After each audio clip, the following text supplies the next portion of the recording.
Sunday ശാലോമിലേക്ക് സ്വാഗതം. ഞാൻ Jose John Mallikassery.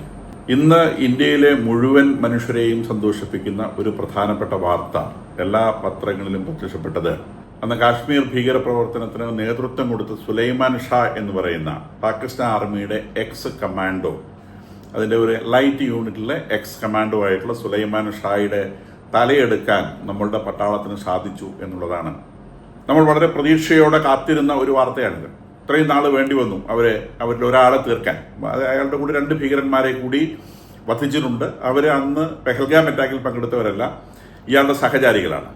ഈ സുലൈമാൻ ഷാ എന്ന് പറയുന്ന ആള് ആ പെഹൽഗാം അറ്റാക്കിന് നേതൃത്വം കൊടുത്ത ആളും അന്ന് നേരിട്ട് പാർട്ടിസിപ്പേറ്റ് ചെയ്ത ആളുമാണ്. അതിന്റെ പ്ലാനിങ്ങും ഒക്കെ ഇദ്ദേഹമാണ്. പ്ലാനിങ്ങിലും എക്സിക്യൂഷനിലും പങ്കെടുത്ത സുലൈമാൻ ഷായാണ് പട്ടാളത്തിന്റെ വെടിയേറ്റ് മരിച്ചത്. അതിന്റെ ഫോട്ടോകളൊക്കെ ഇന്നലെ തന്നെ ദൃശ്യമാധ്യമങ്ങളിൽ ധാരാളമായി കണ്ടിരുന്നു.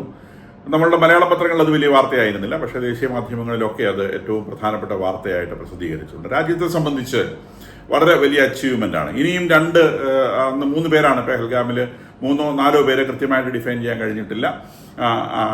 അന്ന് മുസ്ലിങ്ങളല്ല എന്നതിന്റെ പേരിൽ നമ്മളുടെ രാജ്യത്ത് കടന്ന 26 ടൂറിസ്റ്റുകളെ, കേരളത്തിനടക്കം പോയ, പ്രകൃതി ഭംഗി ആസ്വദിക്കാൻ പോയ സാധാരണ മനുഷ്യരെ, പുരുഷന്മാരെ തെരഞ്ഞു പിടിച്ച് വധിച്ചു കളഞ്ഞത് മുസ്ലിങ്ങളല്ല എന്നൊരൊറ്റ കാരണം മാത്രമാണ് അവർ വധിക്കപ്പെടാനുണ്ടായ കാരണം. രാജ്യത്തിന് നേരെ നടത്തിയ ഭീകരപ്രവർത്തനം വഴി പാകിസ്ഥാന് ഇന്ത്യയുടെ കരുത്തിന്റെ രുചി അറിയേണ്ടി വന്നു. നമ്മളുടെ ആയുധപ്പുരയിൽ നമ്മൾ തന്നെ ഉണ്ടാക്കി സൂക്ഷിച്ചിരുന്ന ആയുധങ്ങളുടെയൊക്കെ ആക്യുറസി നമുക്കൊന്ന് പരീക്ഷിക്കാൻ അവരൊരു അവസരം തന്നു. പാകിസ്ഥാന് നമ്മളുടെ കരുത്തിന് രുചി അറിയേണ്ടി വന്നു. മാത്രമല്ല, ഇന്ന് വെള്ളം കൂടി മുട്ടുന്ന അവസ്ഥയിലേക്ക് പാകിസ്ഥാൻ എത്തുകയും ചെയ്തു ഈ ഒരു പ്രവൃത്തിയിൽ ഏർപ്പെടുക വഴി. നമ്മളുടെ രാജ്യത്ത് തന്നെ വളരെ പോസിറ്റീവായ റെസ്പോൺസുകളല്ല ഇത്തരം കാര്യങ്ങളെക്കുറിച്ച് ലഭിക്കും. ഇന്നലെ പോലും പാർലമെന്റിൽ ഉയർന്ന ചോദ്യങ്ങളിലൊന്ന് നമ്മളുടെ എത്ര വിമാനം നഷ്ടപ്പെട്ടു എന്നാണ്. പാകിസ്ഥാന്റെ എത്ര വിമാനം നഷ്ടപ്പെട്ടു എന്നതിനെക്കുറിച്ച് ആർക്കും ചോദ്യങ്ങളില്ല. നമ്മളുടെ വിമാനം നഷ്ടപ്പെട്ടോ? ഇത്തരം ചോദ്യങ്ങളുമായിട്ട് ഇപ്പോഴും നമ്മുടെ നാട്ടിലെ ഒരു രാഷ്ട്രീയ പാർട്ടികളിൽ പലതും നടക്കുന്നു എന്ന് പറയുന്നത് നമ്മളുടെ ഒരു ദേശീയ ബോധമില്ലായ്മയെ ചൂണ്ടിക്കാണിക്കുന്ന ഒരു സംഗതിയാണ്. അതിനിടയിലൂടെ മിഡിൽ ഈസ്റ്റിലെ കാര്യങ്ങൾ കൂടുതൽ വഷളാവുകയാണ്. ഒരു ഇറാൻ ഇസ്രായേൽ കോൺഫ്ലിക്റ്റ് ഒരിക്കൽ കൂടി ഉണ്ടാവാൻ സാധ്യതയുണ്ട് എന്ന സൂചനകൾ നൽകുന്ന രീതിയിലാണ് 2 രാജ്യങ്ങളുടെയും ഭാഗത്തുള്ള പ്രസ്താവനകൾ വരുന്നത്. ആദ്യം ഖമനേയി ഉറക്കത്തിലാണ് എന്നൊരു വാർത്തയാണ് ആദ്യം പുറത്തു വന്നത്.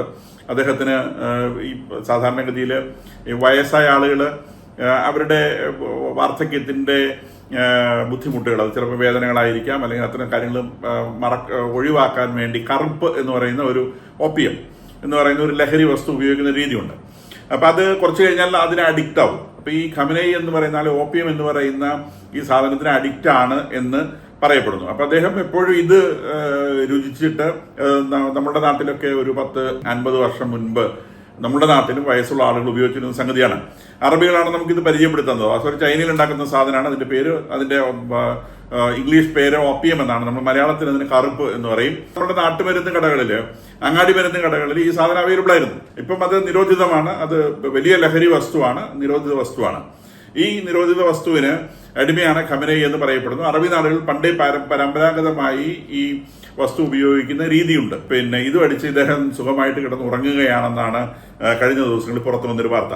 പക്ഷെ അതിനിടയിലൂടെ ഇസ്രായേൽ കാട്സ് എന്തിനാണെന്ന് അറിയില്ല, അദ്ദേഹം ഖമനേയെ തട്ടിക്കളയും എന്നൊരു പ്രസ്താവന ഇതിനിടയിൽ ഇറക്കി. ഞങ്ങളെ നിങ്ങൾ ഭീഷണിപ്പെടുത്തിയാൽ ഖമനേയെ ഭീഷണിപ്പെടുത്തുന്നത് നിർത്തിക്കോളൂ, ഇല്ലെങ്കിൽ ഖമനേയെ നേരിട്ട് ഞങ്ങൾ വധിക്കും. ഇസ്രായേലിന്റെ കരങ്ങൾക്ക് നീണ്ടുവന്ന് ഇറാന്റെ ഏത് ഭാഗത്തു നിന്നും ഖമനേയെ പൊക്കിയെടുത്ത് വധിക്കാനുള്ള കരുത്തുണ്ട് എന്നാണ് ഇസ്രായേൽ കാട്സ് പറയുന്നത്. അപ്പൊ അദ്ദേഹത്തെ പ്രകോപിപ്പിക്കുന്ന ഒരു പ്രസ്താവന എവിടെ നിന്നുണ്ടായി എന്ന് എനിക്കറിയില്ല. നമ്മള് ഖമനേയുടെ പ്രസ്താവനകളൊന്നും ഈ ദിവസങ്ങളിൽ ഇസ്രായേലിനെതിരെ വന്നതായിട്ട് കണ്ടില്ല. ഒരു മാസം മുമ്പാണ് ഖമനേയുടേത് എന്ന് പേരിൽ 2 തവണ പ്രസ്താവനകൾ പുറത്തു വന്നിരുന്നു.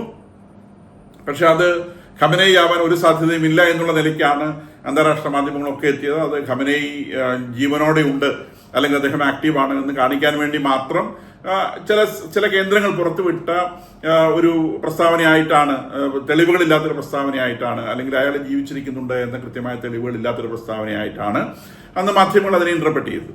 ഇപ്പൊ ഇസ്രായേൽ കാട്സ് ഇങ്ങനെ ഒരു പ്രസ്താവനയുമായി പുറത്തു വരാൻ, അല്ലെങ്കിൽ ഖമനേയിനെ ഞങ്ങൾ നേരിട്ട് വധിക്കും എന്ന ഖമനേയുടെ നേരെ ഒരു വധഭീഷണി നേരിട്ട് മുഴക്കാനുണ്ടായ സാഹചര്യം എന്താണ് എന്ന് വ്യക്തമല്ല. എന്തായാലും അദ്ദേഹം നേരിട്ടൊരു വധഭീഷണി ഖമനേയുടെ നേരെ മുഴക്കിയിട്ടുണ്ട്. അതിന് പിന്നെ ഇറാൻ പ്രത്യേകിച്ച് മറുപടി പറഞ്ഞില്ല. പക്ഷേ ട്രംപ് ഇന്നലെ വീണ്ടും പ്രസ്താവിച്ചു അവരുടെ ന്യൂക്ലിയർ പവറിനെ വൈപ്പ് ഔട്ട് ചെയ്യും. വൈപ്പ് ഔട്ട് എന്നുള്ളൊരു വാക്കാണ് അദ്ദേഹം ഉദ്ദേശിച്ചത്. അത് ഇറാനെ വൈപ്പ് ഔട്ട് ചെയ്യും എന്ന നിലയ്ക്ക് ആദ്യം അത് ഇന്റർപ്രറ്റ് ചെയ്തെങ്കിലും പിന്നീട് അത് ന്യൂക്ലിയർ പവർ സ്റ്റേഷൻസിനെ വൈപ്പ് ഔട്ട് ചെയ്യും എന്ന നിലയ്ക്കുള്ള പ്രസ്താവനയായിട്ടാണ് പിന്നീട് അത് വന്നത്.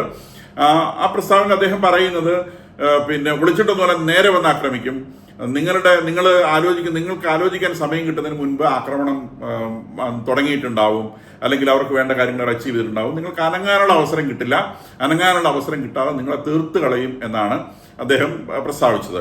അപ്പം സ്വാഭാവികമായിട്ടും ഇറാന്റെ ഭാഗത്ത് നിന്ന് അരാക്ചി ആണ് ഇറാന്റെ ഭാഗത്ത് നിന്ന് റെസ്പോൺസ് പറഞ്ഞത്. ഞങ്ങളെ ആക്രമിച്ചാൽ തീർച്ചയായും തത്തുല്യമായ പ്രതികരണം ഞങ്ങളുടെ ഭാഗത്തു നിന്നുണ്ടാവും, ഞങ്ങൾ ശക്തമായി തിരിച്ചടിക്കും എന്ന് ഇറാനും പറഞ്ഞിട്ടുണ്ട്. അപ്പോൾ ഒരു യുദ്ധത്തിന്റെ മണം അടിക്കുന്നുണ്ടെന്ന് പറയാതെ നിവൃത്തിയില്ല. വീണ്ടും ഒരു ആക്രമണം കൂടി ഒരുപക്ഷെ ഇറാന്റെ നേരെ ഉണ്ടാവുകയോ അല്ലെങ്കിൽ ഇറാൻ പ്രീ എംപ്റ്റീവ് അറ്റാക്ക് എന്ന നിലയിൽ ഒരുപക്ഷെ ഇസ്രായേലിനെ കയറി ആക്രമിക്കുകയോ ഒക്കെ ചെയ്യാനുള്ള സാധ്യത നിലനിൽക്കുന്നു എന്നുള്ളതൊരു വസ്തുതയാണ്. അതിനിടയിലൂടെ ഹമാസിന്റെ അവിടെ ഗാസയിലെ ഭക്ഷണ വിതരണവുമായി ബന്ധപ്പെട്ട് ആളുകൾ തിങ്ങിപ്പാർക്കുന്ന 3 മേഖലകളിൽ 10 മണിക്കൂർ നേരത്തേക്ക് ഇസ്രായേൽ വെടിനിർത്തൽ പ്രഖ്യാപിച്ചിട്ടുണ്ട്. എല്ലാ ദിവസവും 10 മണിക്കൂർ, രാവിലെ 10 മണി മുതൽ വൈകുന്നേരം 8 മണി വരെ വെടിനിർത്തൽ പ്രഖ്യാപിച്ചിട്ടുണ്ട്. അപ്പോൾ ആ സമയത്ത് ആളുകൾ ഭക്ഷണം വാങ്ങി പോകാൻ വേണ്ടിയാണ്. വാസ്തവത്തിൽ ഹമാസിന്റെ ആ കളികൾ കുറച്ച് വിജയം കണ്ടു എന്ന് വേണം വിചാരിക്കാൻ. കാരണം അമേരിക്കൻ ഏജൻസി അവിടെ ഭക്ഷണം വിതരണം ചെയ്യുന്ന സ്ഥലത്ത് പരമാവധി കുത്തിത്തിരിപ്പും കുഴപ്പങ്ങളും ഉണ്ടാക്കി, പട്ടാളത്തെ കൊണ്ട് വെടിവെച്ചും ഭീകരപ്രവർത്തകർ അങ്ങോട്ടും ഇങ്ങോട്ടും വെടിവെച്ചും ധാരാളം മരണങ്ങൾ സൃഷ്ടിക്കുകയും അങ്ങനെ ഭക്ഷണം വാങ്ങാൻ വന്ന ആളുകളെ ഇസ്രായേൽ കൊല്ലുന്നു എന്നൊരു പ്രതീതി അന്താരാഷ്ട്ര സമൂഹത്തിന് മുൻപിൽ വെക്കുകയും ആളുകൾ ഭയപ്പെട്ട് ഭക്ഷണം വാങ്ങാൻ വരാതെ ഇരിക്കുന്ന ഒരു സാഹചര്യം ഉണ്ടാവുകയും അങ്ങനെ ഭയപ്പെട്ട് ഭക്ഷണം വാങ്ങാൻ വരാത്ത ആളുകൾ പട്ടിണി കിടന്നു മരിക്കുന്ന സാഹചര്യം ഉണ്ടാവുകയും ചെയ്തു. അപ്പം ആളുകളെ ഇസ്രായേൽ മനഃപൂർവ്വം പട്ടിണിക്കിടുന്നു എന്ന ഒരു ഇമേജ് അന്താരാഷ്ട്ര സമൂഹത്തിന് മുൻപിൽ ഉയർത്താൻ ഹമാസ് വിജയിച്ചു എന്ന് വേണം വിചാരിക്കാൻ. അപ്പൊ അതുകൊണ്ടാണ് ഇസ്രായേൽ ഇപ്പം താൽക്കാലികമായിട്ട് ഈ 3 സ്ഥലങ്ങളിൽ, അതായത് ആളുകൾ തിങ്ങിപ്പാർക്കുന്ന 3 സ്ഥലങ്ങളിൽ മാത്രം, വളരെ ചെറിയ ഏരിയ മാത്രമാണ്, അവിടെ മാത്രം വെടിനിർത്തൽ പ്രഖ്യാപിക്കുകയും UN-ന്റെ ഭക്ഷണ വിതരണം ഭാഗികമായി പുനഃസ്ഥാപിക്കുവാൻ അംഗീകരിക്കുകയും ചെയ്തിരിക്കുന്നു. UN-ന്റെ ഭക്ഷണം തിന്നാൽ മാത്രമേ ഈ ഹമാസിന്റെ വിശപ്പ് മാറുള്ളൂ. അപ്പൊ അവർക്ക് വിശപ്പ് മാറണം UN-ന്റെ കൈ കൂടെ കിട്ടണം. അപ്പൊ ഈജിപ്തിൽ നിന്നും പിന്നെ ജോർദാനിൽ നിന്നുമൊക്കെ ഭക്ഷണ സാധനങ്ങൾ ഇപ്പം ഗാസയിലേക്ക് പ്രവഹിക്കുന്നുണ്ട്. അത് UN-ന്റെ ഭക്ഷണ വിതരണ കേന്ദ്രങ്ങളോട് ഡിസ്ട്രിബ്യൂട്ട് ചെയ്യപ്പെടും എന്നാണ് മനസ്സിലാകുന്നത്. അപ്പൊ ഈ പട്ടിണി ഇട്ട് കൊല്ലുന്നു എന്നൊരു ആരോപണം വരുന്ന സമയത്ത് പിടിച്ചു നിൽക്കാനാവാതെ ഇസ്രായേലിനത് ഭാഗികമായി അംഗീകരിക്കേണ്ടി വന്നതാണ്. കൂടാതെ ഇപ്പം അതിലൊരു വേറൊരു പ്രധാനപ്പെട്ട സംഗതി ഉണ്ട്. ഫ്രാൻസ് പാലസ്തീനെ അംഗീകരിക്കും എന്ന് കഴിഞ്ഞ ദിവസം പ്രസ്താവിച്ചിരുന്നു. ഇന്നലെ സൗദി അറേബ്യയും പറഞ്ഞു പാലസ്തീനെ അംഗീകരിച്ചുകൊണ്ട് മാത്രമേ ഇതിന് ശാശ്വതമായ ഒരു പരിഹാരം ഉണ്ടാക്കാൻ സാധിക്കുകയുള്ളൂ എന്ന് പറഞ്ഞു. ഇത് നേരത്തെ മുതൽ പറയുന്ന ഒരു സംഗതിയാണ്. നമ്മളും നേരത്തെ പറഞ്ഞിരുന്ന ഒരു കാര്യമാണ്.